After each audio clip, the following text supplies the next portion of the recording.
Hello friends, welcome to our YouTube channel. In this video I am gonna tell you about how to make video calls in your Vivo smartphone. Before watching this video, if you have not subscribed to our YouTube channel, then subscribe to it and like our video.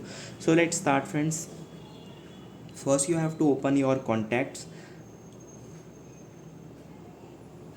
Here it is mine.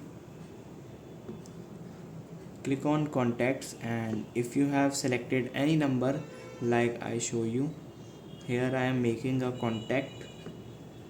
Just write here the number.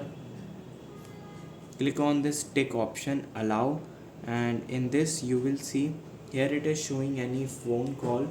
If you are using WhatsApp, so you can do a video call from there. You can see, just press back, click on this. It is not showing video call, so you can do it by WhatsApp video call. I hope you like this video. If you like this video, then subscribe to our YouTube channel for more helpful tips and tricks videos. See you next time.